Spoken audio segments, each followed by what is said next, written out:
Initialement, en fait, c'est mon oncle qui était intolérant au gluten et il a fait toute la méthode et depuis, bah, il mange comme nous, en fait. Donc ça a été, on va dire, un changement fulgurant dans son alimentation que nous, on a pu voir.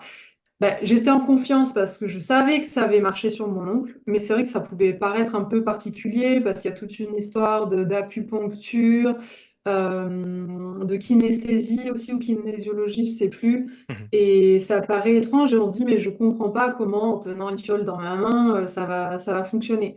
Donc j'étais très quand même ouverte d'esprit, en confiance et voilà. Et j'étais plus dans l'observation à me dire bah, qu'est-ce qui va se passer sur moi, qu'est-ce que je vais observer comme symptômes, etc.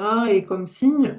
Ça, mais c'est vrai qu'on peut être très sceptique. Et d'ailleurs, mon mari, à qui j'expliquais comment ça s'était passé, clairement, il m'a dit, t'es sûr que c'est pas bizarre là, ton histoire, parce que voilà, il est un peu plus, on va dire, méthode de médecine conventionnelle. Mais vu qu'il connaissait aussi l'histoire de mon oncle, il avait quand même voilà, cette confiance un petit peu qui faisait qu'il avait hâte lui aussi de voir si ça allait marcher ou pas en fait. Mhm. Je crois que j'ai fait ça sur presque un an, ou en tout cas 7 ou 8 mois, à raison de une séance toutes les 3 semaines, je crois, ou 2 semaines. Et j'avais 14 séances, j'avais pas mal de choses à travailler. Et c'est vrai qu'au début, on peut se dire, ah, c'est un investissement en temps et en argent, etc. Mais en fait, pour moi, c'était primordial parce que ce que j'avais, c'était trop handicapant.